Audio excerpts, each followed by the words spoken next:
Ma'am अभी कुछ ही दिनों में बोर्ड एग्ज़ाम शुरू होने वाले सीबीएसई के 17 फरवरी से।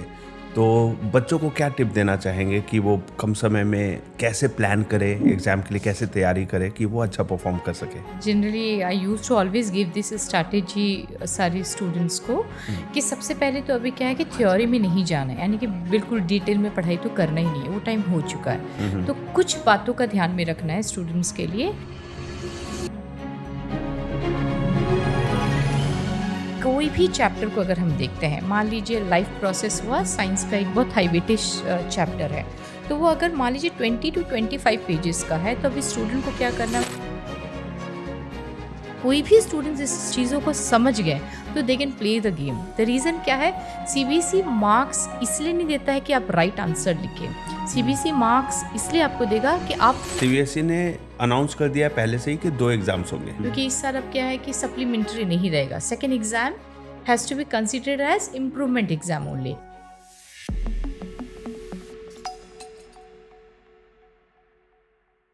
नमस्कार, स्वागत है आप सभी का द राहुल रंजन शो में, जहां हम सिर्फ सक्सेस की बात नहीं करते बल्कि सक्सेस के पीछे के स्ट्रगल, माइंडसेट और लाइफ लेसन्स भी समझते हैं। आज का एपिसोड बहुत ही स्पेशल है क्योंकि आज हम बात करने वाले हैं उन स्टूडेंट्स के लिए जो 10th बोर्ड एग्जाम देने जा रहे हैं, और उन पेरेंट्स के लिए भी जो अपने बच्चों के फ्यूचर को लेकर कंसर्न है। आज हमारी गेस्ट है doctor Tulsi Kumari, principal CBSE counsellor, teacher trainer, 12 books की ऑथर और एक सोशल वर्कर। लेकिन सबसे बड़ी बात, एक स्ट्रांग वुमन, एक इंस्पायरिंग मदर और एक रियल लाइफ वॉरियर। अगर आप 10th बोर्ड एग्जाम में अपीयर होने वाले हैं तो इस पॉडकास्ट को अंत तक जरूर देखिएगा, क्योंकि हम इस पॉडकास्ट में तुलसी मैम से पूछने वाले हैं कि लास्ट डेज में बोर्ड एग्जाम की तैयारी कैसे करा जाए, कौन सा सब्जेक्ट कैसे रिवाइज करें और कैसे बेस्ट मार्क्स लाया जा सकता है प्रैक्टिकल स्ट्रैटेजी से। तो चलिए बिना देरी किए हम बात करते हैं डॉक्टर तुलसी कुमारी जी से।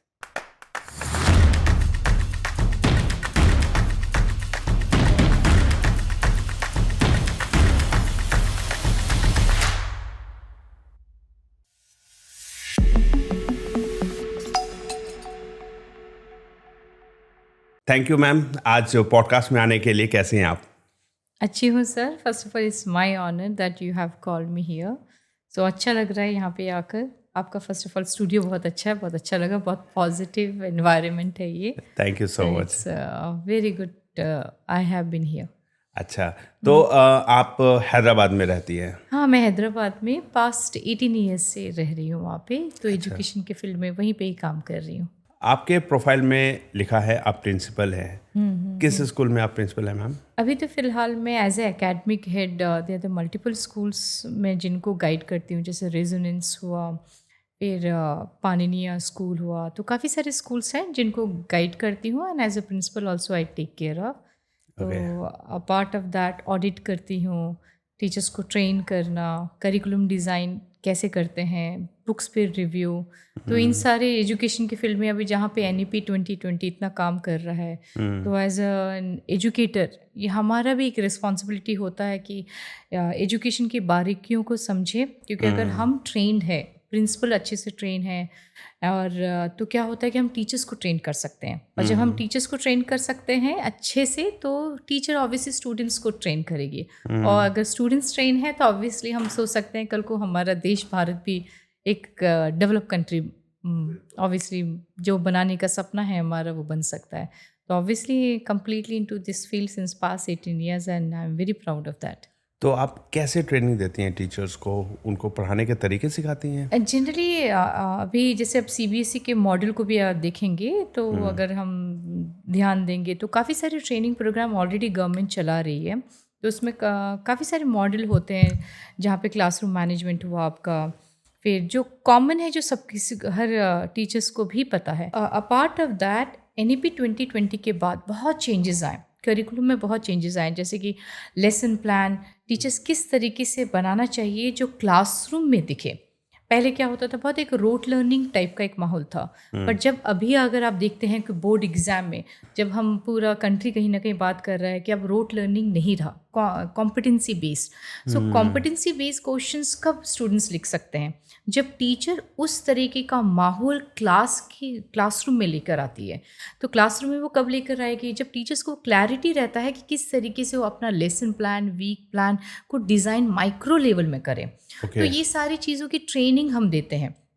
और जहाँ पे सीबीएसई में काफ़ी सारे 50 आवर्स के programme, 50 hours training mandatory CBSE ने किया है। जिसमें सीबीपी हम बोलते हैं, जो रिसोर्स पर्सन सीबीएसई के डायरेक्टली देते हैं, जो प्रिंसिपल्स ही रहते हैं हमारी तरह। और 25 आवर्स जो है, जो आप कहीं से भी आप ले सकते हो ट्रेनिंग, किसी भी सर्टिफाइड ऑर्गेनाइजेशन से भी ले सकते हैं।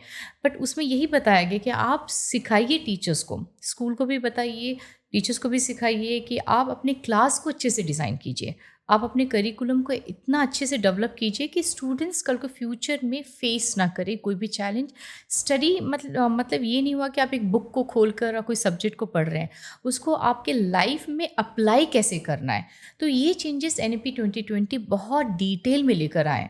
बट यस, चैलेंज एक ही है हमारे कंट्री में कि टीचर्स का उतना सक्षम होना, उस पर बहुत ज़्यादा हमको फोकस करना है। तो कहीं ना कहीं मैं इस पे मेरी तरफ से भी जितना हो सकता है, स्पेशली असेसमेंट पे, लेसन प्लानिंग पे, करिकुलम डिज़ाइनिंग में, ताकि टीचर्स को जितना हो सकता है हेल्प कर पाती हूँ। Then they are the few publisher like Educart जैसे आपके प्लेटफॉर्म है, वहाँ पे भी एज ए एकेडमिक एडवाइज़र हूँ मैं। तो उनके भी कंटेंट जो होते हैं उनको भी रिव्यू करती हूँ।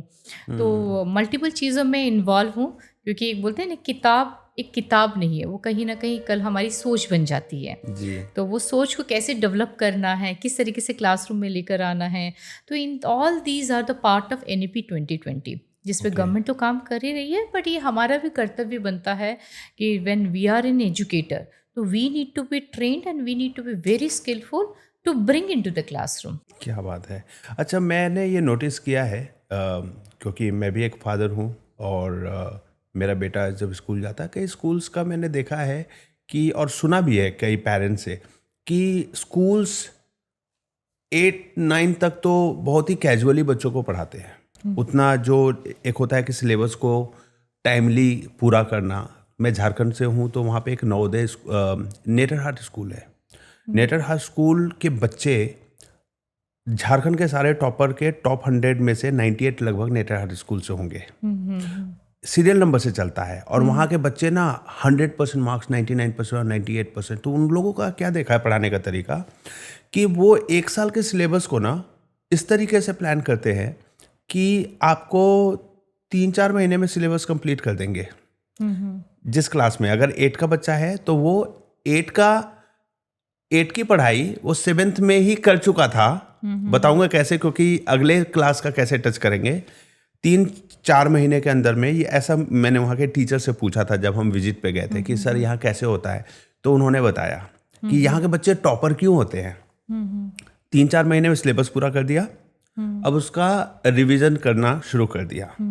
रिवीजन शुरू में 6 महीने के अंदर एक बार सिलेबस पूरा करके रिवाइज करा दिया। अब 6 महीने के बाद 2-3 महीने वो 8 के बच्चों को 9th की किताबें पढ़ा दी। अब जब बच्चा 9th का पढ़ लेता है, उसको 8 इजी लगने लगता है। हम जब भी अगले क्लास में जाते हैं, तो पिछला क्लास का सिलेबस हमें बड़ा इजी लगता है, क्योंकि आप थोड़ा हार्ड पढ़ रहे हैं, टफ टॉपिक्स के ऊपर।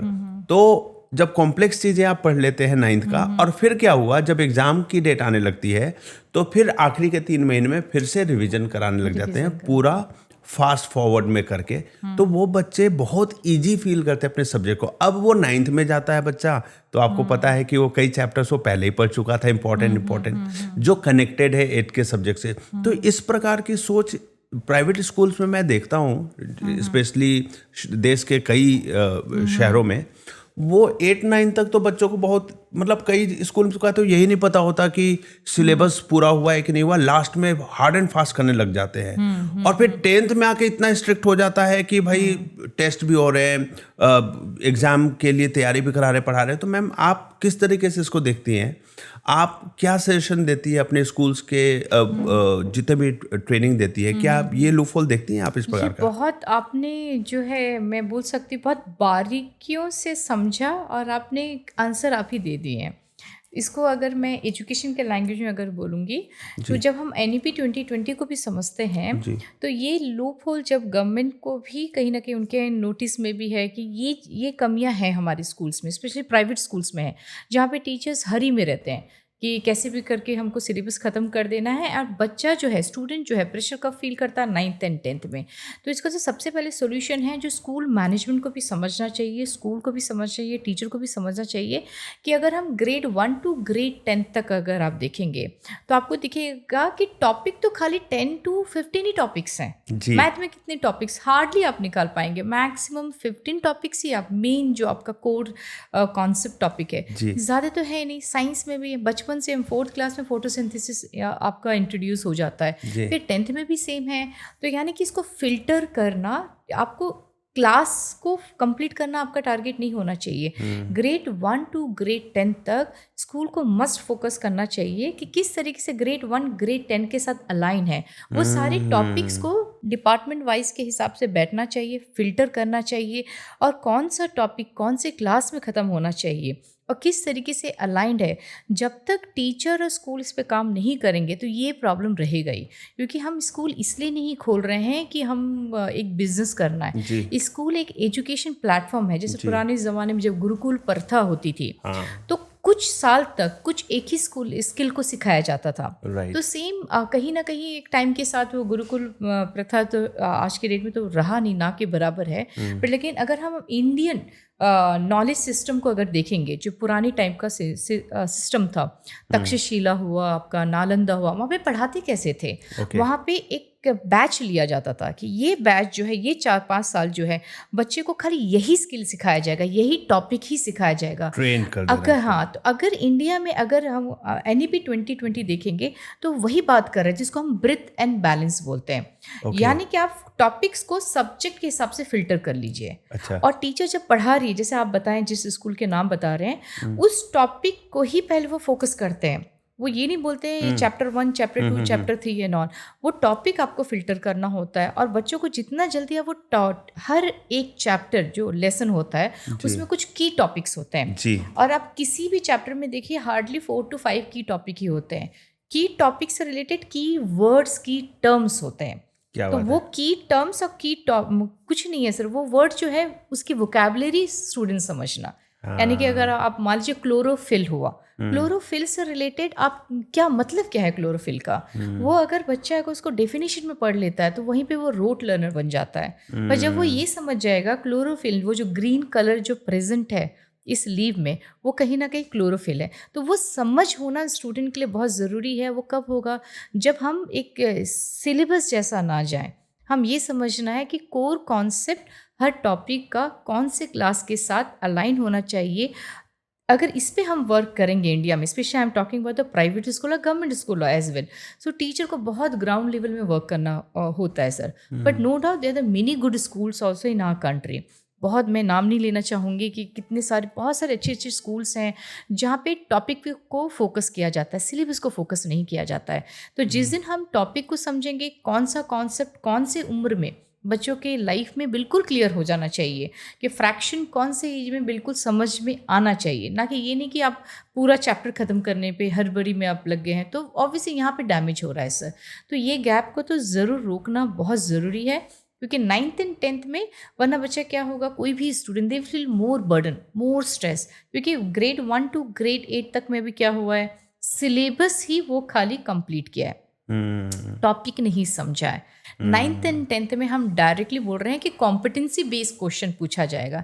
यानी अब क्या हुआ है, 9th एंड 10th में स्टूडेंट एक्चुअली ग्रेड 1 के हिसाब से जाके पढ़ाई कर रहा है, कि जो क्लैरिटी इसको ग्रेड 3rd ग्रेड 4th में मिलना चाहिए। आप किसी भी स्टूडेंट को देखिए, वेरी कॉमन टॉपिक इस फोटोसिंथेसिस में बता रही हूँ आपको, जो 4th क्लास से स्टार्ट हो जाता है, 10th में भी बस स्टूडेंट को क्लैरिटी नहीं है। तो गैप कहाँ पे है? गैप है हमारे सिलेबस के पीछे। हमको नहीं जाना है, हमको ये समझना है कैसे अलाइन करना है, ताकि 9th एंड 10th में स्टूडेंट तभी कॉम्पिटेंसी बेस्ड क्वेश्चन लिख सकता है जब ग्रेड 1 टू ग्रेड 8 में हम उस हिसाब से फोकस कर रहे हैं। तो ये तो गैप है sir, no doubt in that, this is only the gap, but only yes we have to must train the teacher to focus on key concept, key topic, key words. जब वो filter कर लेती है teacher, and school में भी अगर school management और वहाँ के जो प्रिंसिपल हुए, एकेडमिक्स हेड हुए, एचओडी हुए, वो अगर हर जैसे अभी अब ग्रेड 1, ग्रेड 2, ग्रेड 3 सबका भी एकेडमिक प्लानर बनता है, उसी समय ही सब्जेक्ट वाइज बैठ जाना है और हर टीचर को समझाना है कि आप वो फिल्टर कीजिए, टॉपिक को फिल्टर कीजिए कि इस एज में जो स्टूडेंट है कितने टॉपिक्स में एटलीस्ट आइडिया होना चाहिए उसको, और कितना कौन से ऐसे टर्मिनोलॉजी है एटलीस्ट वो तो क्लियर हो जाना है। तो उसके लिए obviously it should not be with the rote learning sir. Exposure दीजिए, लैब में लेके जाइए, उनको डायरेक्ट एक बोलते हैं ना हैंड्स ऑन एक्टिविटी में इन्वॉल्व कीजिए, प्रोजेक्ट दीजिए, पीयर लर्निंग दीजिए। टीचर से ज़्यादा इम्पॉर्टेंट है क्लास का एनवायरनमेंट कैसा है। तो वो ये सारी बारीकियां हैं जिस पे अगर हम प्राइमरी लेवल में अगर काम करते हैं तभी जाके सेकेंडरी लेवल में कोई भी स्टूडेंट को प्रेशर फील नहीं होगा सर। अब मैम अभी कुछ ही दिनों में बोर्ड एग्जाम शुरू होने वाले सीबीएसई के 17 फरवरी से, तो बच्चों को क्या टिप देना चाहेंगे कि वो कम समय में कैसे प्लान करे, एग्जाम के लिए कैसे तैयारी करे कि वो अच्छा परफॉर्म कर सके? क्वेश्चन बहुत अच्छा है सर आपका। Generally I use to always give this strategy सारी स्टूडेंट्स को कि सबसे पहले तो अभी क्या है कि थ्योरी में नहीं जाना है, यानी कि बिल्कुल डिटेल में पढ़ाई तो करना ही नहीं है, वो टाइम हो चुका है। तो कुछ बातों का ध्यान में रखना है स्टूडेंट्स के लिए। आज की डेट में हर स्टूडेंट्स के पास सैम्पल बुक रहते हैं, कोई ना कोई रेफरेंस बुक, मैं नाम नहीं लूँगी, लगेगा कि मैं स्पॉन्सर कर रही हूँ उसको इस तरीके से। तो उसमें आप कोई भी स्टूडेंट्स देख सकते हैं कि रिपीटेड क्वेश्चंस, मतलब कुछ क्वेश्चंस होंगे जिसमें लिखा होगा रिपीटेड क्वेश्चंस, उसको ही सॉल्व करना है। यानी हर चैप्टर में से हार्डली 2 to 3 क्वेश्चंस ही उनको दिखेंगे जो रिपीटेड हर साल आ रहे हैं, इम्पोर्टेंट बस वो हर साल जो क्वेश्चन आ रहे हैं ऑब्वियसली हाई चांस रहेगा इस साल भी ट्विस्ट होके यहाँ कहीं से पर आएंगे तो ज़रूर। दूसरा जो है कि कोई भी चैप्टर को अगर हम देखते हैं, मान लीजिए लाइफ प्रोसेस हुआ, साइंस का एक बहुत हाई वेटेज चैप्टर है, तो वो अगर मान लीजिए 20 to 25 पेजेस का है, तो अभी स्टूडेंट को क्या करना है, उसको 1 पेज में कन्वर्ट कर लेना है।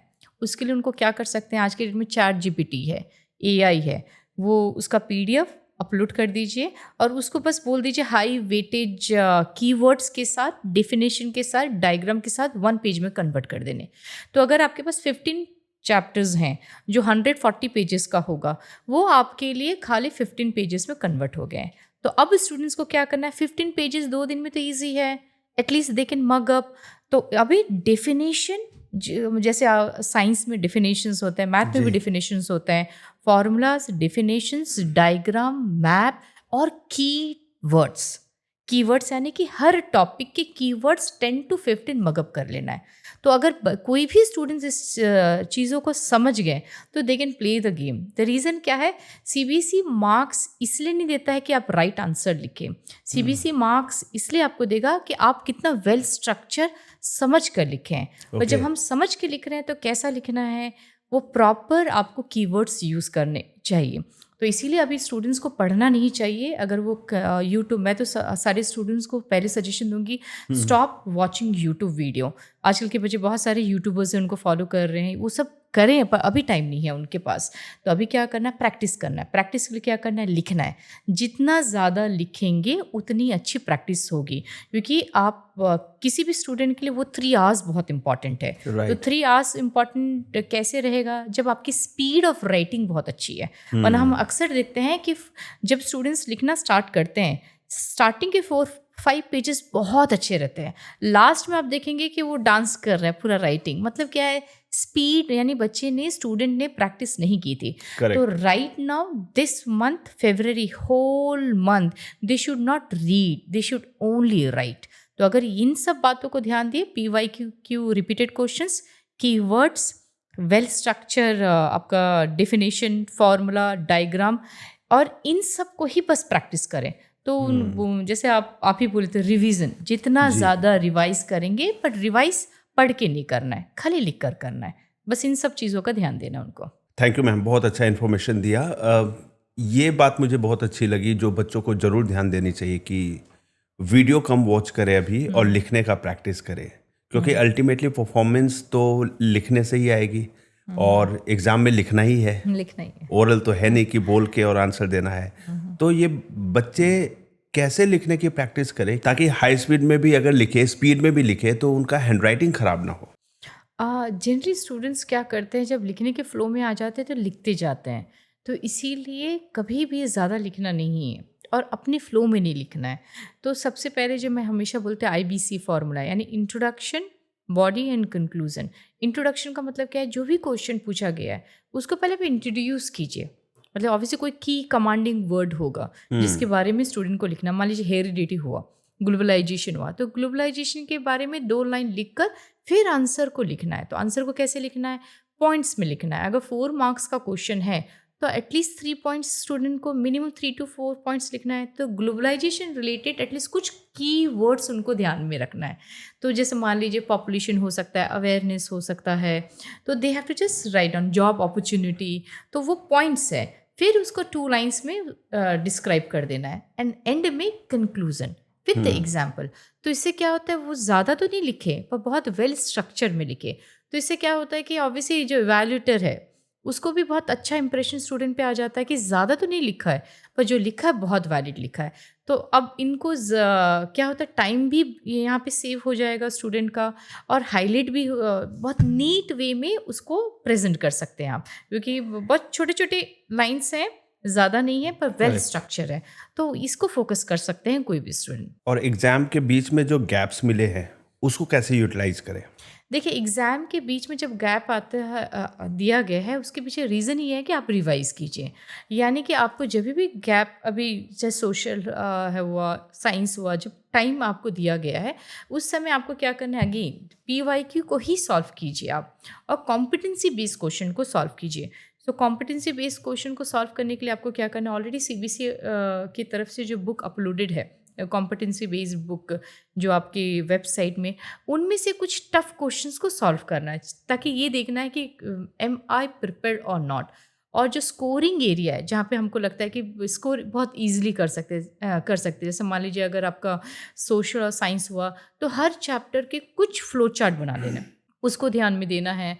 फिर आपका जैसे मैप हुआ, डायग्राम हुआ, फॉर्मूलाज हुआ। बस जब गैप मिल रहा है तब ज़्यादा डेप्थ में पढ़ाई करना ही नहीं है, क्योंकि अक्सर स्टूडेंट्स क्या करते हैं, जब गैप मिलता है तो वापस से चैप्टर 1 से लेकर पूरा चैप्टर सोचते हैं 15 तक हम फिर से पढ़ेंगे। फिर से पढ़ना ही नहीं है, खाली उनको लास्ट मोमेंट में जितने भी नोट्स बना के रखें उसको बस रिवाइज करके बस प्रैक्टिस जितना हो सकता है रिपीटेड क्वेश्चंस के ही प्रैक्टिस करनी चाहिए। तो आपका कहने का मतलब ये है कि किसी भी क्वेश्चन या टॉपिक के ऊपर जब प्रिपरेशन करें तो कीवर्ड्स के ऊपर जरूर ध्यान रखें और उसको अंडरलाइन करके हर क्वेश्चन के साथ, हर लेसन पे, हर टॉपिक पे कीवर्ड्स बनाकर रखें।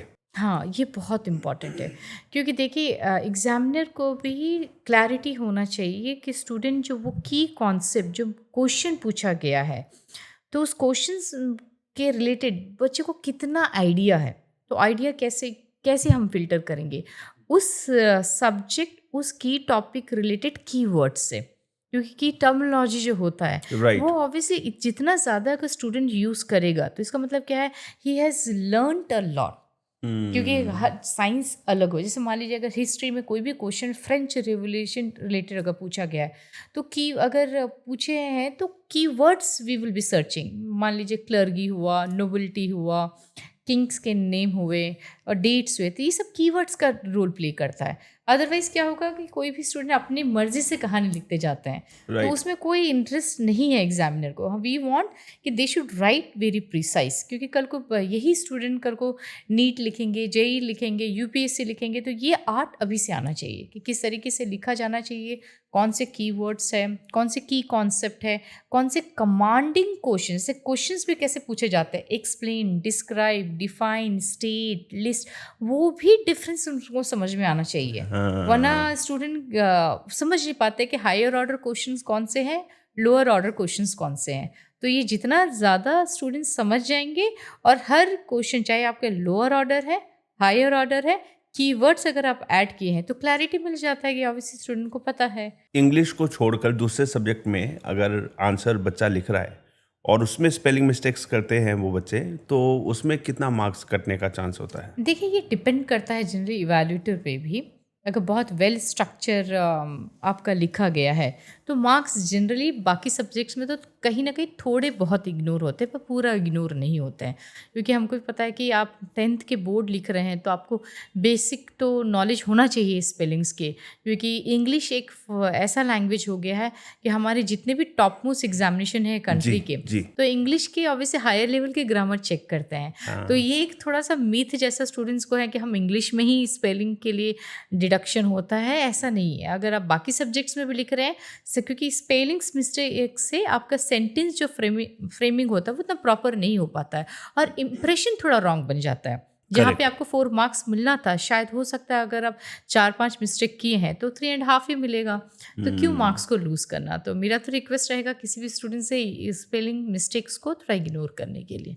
अच्छा, स्टूडेंट्स हिंदी को काफ़ी इग्नोर करते हैं, वो सोचते हैं कि ये तो लाइट हल्का सब्जेक्ट है, हम बाद में कभी पढ़ लेंगे, और जो ओवरऑल मार्क्स में बहुत बड़ा रोल प्ले करता है ये सब्जेक्ट्स भी होते हैं जिनसे आप मार्क्स डिडक्शंस के बाद आपका ना परसेंटेज बहुत गिर जाता है। परसेंटेज बहुत, एक सही बोले आप। तो इसके लिए ये हिंदी जैसे सब्जेक्ट्स हैं या वोकेशनल सब्जेक्ट भी है, उसमें कैसे आप सजेस्ट करते हैं बच्चों को? जनरली हम जब टाइम टेबल भी बच्चों का जब डिज़ाइन करते हैं तो ऑब्वियसली किसी भी स्टूडेंट के लिए जो कोर सब्जेक्ट्स है, मैथ्स, साइंस, सोशल, उस पर ही पूरा फोकस चला जाता है। हिंदी और इंग्लिश भी कहीं ना कहीं इग्नोर रहता है। तो obviously we can not force a child also कि आप इंग्लिश और हिंदी पढ़िए, क्योंकि उनका पढ़ने में मन तो लगने वाला नहीं, क्योंकि वो उनको लगता है मेरे को आता है। बस क्या करना है कि डेली सोने से पहले एटलीस्ट, जब आप पढ़ाई ख़त्म कर चुके हैं, एटलीस्ट बेड पे जाने से पहले आधे घंटे के लिए आप हिंदी को और इंग्लिश को थोड़ा सा रिव्यू कीजिए। क्योंकि आपका हिंदी और इंग्लिश में आप देखेंगे क्या है कि कुछ भी चीज़ें डायरेक्ट नहीं है। जैसे राइटिंग स्किल जो बोलते हैं, अनसीन पैसेजेस हुआ, फिर ग्रामर हुआ, आपका लेटर राइटिंग हुआ, राइटिंग स्किल, इन सब चीज़ों के लिए रोड लर्निंग नहीं करना है, बस वो फॉर्मेट को समझना है। अगर हम डेली भी पढ़ नहीं रहे पर वो फॉर्मेट को देख रहे हैं, वो फॉर्मेट को समझ रहे हैं, अनसीन पैसेज के आर्टिकल्स को बस बार बार पढ़ते जा रहे हैं, जैसे 10 ईयर्स के आप अनसीन पैसेज को डाउनलोड कर लीजिए और डेली आप बस एक रीडिंग, जैसा सोने से पहले जैसे हम बुक पढ़ते हैं वैसे बस रीड करना है। तो क्या हो रहा है, बच्चा पढ़ तो नहीं रहा है बट कहीं ना कहीं प्रैक्टिस हो रही है। तो ये एक हैबिट को इनकलकेट कोई भी student 9th and 10th 11th and 12th किसी भी क्लास में है, तो अगर आप हिंदी एंड इंग्लिश नहीं पढ़ना भी चाह रहे हैं तो इसको इनकलकेट कर लीजिए, ताकि प्रैक्टिस होते जा रही है कहीं ना कहीं एग्ज़ाम के लिए, और एक प्रेशर जैसा भी फील नहीं होगा कि मैं अपना टाइम वेस्ट कर रहा हूँ हिंदी एंड इंग्लिश के लिए, क्योंकि कोई भी स्टूडेंट कंप्रोमाइज़ नहीं करना चाहते कोर सब्जेक्ट के साथ, तो that they can do it. Okay, अच्छा, ये सीबीएसई ने अनाउंस कर दिया पहले से ही कि 2 एग्जाम्स होंगे। 2 एग्जाम। पहले एग्जाम में अगर आपको लगता है कि किसी सब्जेक्ट में आप अच्छा परफॉर्म नहीं कर पाए, अच्छे मार्क्स नहीं आ रहे, तो रिजल्ट आने के पहले ही दूसरा एग्जाम भी होगा और वो अपीयर हो सकते हैं। हाँ देखिए, नहीं दूसरा एग्जाम जब लिखेंगे उससे पहले रिजल्ट आ चुका होगा। अच्छा, हाँ, बट एलओसी जो होता है उसका दोनों रजिस्ट्रेशन, का मैंने सुना है कि दोनों का एक साथ रिजल्ट आएगा। नहीं, आपका पास सर्टिफिकेट के लिए बाद में आपको करना है, पर रिजल्ट आ जाएगा। ओके, रिजल्ट आ जाएगा आपका फर्स्ट जो एग्जाम का मार्कशीट है वो एक साथ आएगा। हाँ नहीं, मार्कशीट जो है हाँ वो एक साथ आएगा, पर रिजल्ट डिक्लेयर हो जाएंगे। डिक्लेयर हो जब जाएंगे। फर्स्ट एग्जाम के जो होंगे रिजल्ट डिक्लेयर होने के बाद। बट लेकिन अगर जैसे मान लीजिए मैंने आज एग्ज़ाम लिखा मैथ और किसी भी सब्जेक्ट का, तो मेरे को तो समझ में आ जाएगा कि नहीं, I need a improvement exam, क्योंकि इस साल अब क्या है कि सप्लीमेंट्री नहीं रहेगा, second exam has to be considered as improvement exam only. Okay, तो जहाँ पे भी लग रहा है कि नहीं अभी ये एग्ज़ाम को मेरे को देना है, तो अगेन जब एलओसी जब हम फिर से अप्लाई करते हैं तो उसमें आप स्कूल मैनेजमेंट को रिक्वेस्ट करके आप फिर से उसके लिए एनरोल कर सकते हैं। ओके। तो उस जो रिजल्ट जो मार्कशीट आएगा उसमें जैसे हमारे समय में होता था कि एक सप्लीमेंट्री एग्जाम होता था, सप्लीमेंट्री का एक अलग से 2 सर्टिफिकेट बन जाते थे कि उस एग्जाम का उस सब्जेक्ट का ही मार्क्स उसमें दिखाया जाता था, तो बड़ा ऑड सा लगता था ना, इंसल्टिंग लगता था कि अरे भाई तुम सप्लीमेंट्री से पास हुए हो। तो इसमें जो मार्कशीट आने वाला है वो एक ही मार्कशीट आएगा? एक ही रहेगा, दोनों उसमें कुछ लिखा होगा कि इम्प्रूवमेंट एग्जाम से पास हुए हैं आप? कुछ भी नहीं रहेगा, दोनों को मिला के बेस्ट जो रहेगा उस हिसाब से मार्कशीट को जनरेट किया जाएगा। अच्छा, अगर बच्चे ने पहला एग्जाम दिया, हाँ, उसे लगा कि मेरा पेपर खराब गया है, मैं दोबारा इम्प्रूवमेंट एग्जाम में बैठ जाऊँ, और दूसरी बार जब वो बैठता है तो इससे भी खराब अगर आया तो वो किस वाले मार्क्स को, बेस्ट जो फर्स्ट में आया तो फर्स्ट का ले लिया अच्छा, जाएगा। जिसका ज्यादा मार्क्स है उसी हाँ, को लिया जिसका जाएगा। ज़्यादा मार्क्स अच्छा, रहेगा। ऐसा ना हो कि दूसरी बार एग्जाम में बैठे और नुकसान करा के आगे। नहीं, ऐसा नहीं है। जनरली ऐसा नहीं है। तो ऑब्वियसली सारे बच्चे बना वो सोचेंगे हम फिर से दूसरा एग्जाम लिखेंगे, मोस्ट ऑफ द स्टूडेंट। अच्छा। तो वैसा नहीं, जो बेस्ट है उसको लिया जाएगा ओके। उनमें से। तो क्या ऐसा लगता है कि ज्यादा से ज्यादा बच्चे दूसरा एग्जाम भी देना नहीं, चाहेंगे? मुझे तो नहीं लगता कि ज़्यादा से ज़्यादा बच्चे नहीं कि बेस्ट आउट ऑफ देंगे, बेस्ट हम क्योंकि शायद इतना प्रेशर हमारे कंट्री में इंडिया में नहीं लेने वाले। हाँ, ये हो सकता है मैथ के लिए या कुछ कोर सब्जेक्ट के लिए स्टूडेंट ज़रूर ऑप्ट करेंगे, करेंगे। तो ये चांसेस क्या है। ये फर्स्ट टाइम हो रहा है ऐसा? ये फर्स्ट टाइम है, this year only it has been introduce, ये अरे पहली वाह। बार हुआ है। तो देखते हैं इसका कैसा इम्पैक्ट पड़ता है। हाँ, ये तो पॉजिटिव लेकिन ही है हाँ, बच्चों के लिए। अच्छा है एक तरीके से। उनको एक होप तो है कि अगर हम नहीं अच्छा लिख पाए तो सेकंड में हम अच्छा लिख सकते हैं। कई बच्चे ऐसे भी होंगे जो सोचे होंगे कि चलो प्रिपरेशन के लिए कम टाइम है तो चलो दूसरे अब में दूसरे लिखेंगे। वाले में कर लेंगे, तो उसको लंबा समय प्लान करके चल रहे हो। हाँ, ये भी हो सकता है। हाँ, जनरली फर्स्ट तो any how first exam is mandatory, हाँ, ओके। सेकंड Optional ऑप्शनल है ये, तो लिखना तो फर्स्ट ही में। बहुत सारे स्टूडेंट्स तो इग्नोर ही कर रहे हैं कि सेकंड ना ही लिखे तो अच्छा है। फिर हाँ, और वो फ्री होना चाहते हैं, एंजॉय करना चाहते हैं, गर्मी की छुट्टियां मनाना चाहते हैं। करेक्ट। नहीं तो फिर लगातार और पढ़ना पड़ेगा ना उन्हें। और पढ़ना पड़ेगा, सही है। तो स्टूडेंट्स एंड पेरेंट्स, आज हमने डॉक्टर तुलसी कुमारी मैम से डिटेल में बात की कि कैसे सीबीएसई बोर्ड एग्जाम्स के लास्ट फ्यू डेज में स्मार्ट प्रिपरेशन करनी है, कैसे अपने प्रेशर को हैंडल करना है और कैसे अपना बेस्ट वर्जन एग्जाम हॉल में लेकर जाना है। और अब मैं डायरेक्टली बात करना चाहता हूं आप सभी स्टूडेंट्स से जो ये पॉडकास्ट देख रहे हैं। बेटा याद रखना, तुम्हारे मार्क्स तुम्हारा फ्यूचर डिसाइड नहीं करते, लेकिन तुम्हारी मेहनत तुम्हारा कैरेक्टर जरूर डिसाइड करती है। अब ये वो टाइम है जब मोबाइल साइलेंट रहना चाहिए, वीडियोस बंद होनी चाहिए और डिस्ट्रैक्शन से दूर रहना चाहिए, क्योंकि सच ये है कि सैक्रिफाइस के बिना सक्सेस नहीं मिलती। और आज जो सैक्रिफाइसेस करोगे ना, कल वही तुम्हारी सबसे बड़ी ताकत बनेगी। ये आखिरी के दिन है, ये दिन दोबारा नहीं आएंगे। आपको डिसाइड करना होगा कि या तो बाद में रिग्रेट करेंगे या आप 100% आज दोगे और कल प्राउड फील करोगे। आप अपने पेरेंट्स के प्राइड हो, अपने टीचर्स का सपना हो और अपने घर की सबसे बड़ी उम्मीद हो। इसलिए प्लीज अब पूरी किताब पढ़ने का टाइम नहीं है, अब यूट्यूब देखने का टाइम नहीं है। अब सिर्फ वेरी इंपॉर्टेंट पॉइंट्स लिख लिख कर प्रैक्टिस करनी है। प्रीवियसली आस्क्ड क्वेश्चंस को लिख कर प्रैक्टिस करो। फास्ट राइटिंग में हैंड राइटिंग खराब ना हो, इसकी प्रैक्टिस करो और टाइम मैनेजमेंट पर फोकस करो। ऐसा ना हो कि बाद में आप बोलो आंसर आता था पर टाइम नहीं बचा। याद रखिए, प्रैक्टिस ही एग्जाम में आपका सबसे बड़ा हथियार है। और हाँ बेटा, आप सिर्फ अपने लिए एग्जाम नहीं दे रहे हो, आप अपने परिवार के लिए, अपने शहर के लिए और अपने देश के फ्यूचर के लिए भी एग्जाम दे रहे हो। आप ही हो कल के doctors, engineers, teachers, entrepreneurs, content creators. आप ही हो भारत का फ्यूचर। तो मैं आप सभी को दिल से ऑल द बेस्ट करना चाहता हूं। परीक्षा सिर्फ ज्ञान का नहीं, हसल भी होती है और जो खुद पर भरोसा रखते हैं वही सफल होते हैं। और एक लाइन मैं दिल से कहना चाहता हूं, आज जो मेहनत करेगा कल वही मिसाल बनेगा। अपना बेस्ट दो पूरी शिद्दत से, पूरे मन से। और याद रखना, रिजल्ट चाहे कुछ भी आए, अगर आपने अपना 100% दिया है ना, तो आप ऑलरेडी विनर हो। From my side and from doctor Tulsi Kumari ma'am, we wish you all the best for your CBSE board exams. Believe in yourself, stay focused and go make your parents and teachers proud. Jai Hind, Jai Bharat. All the best champions.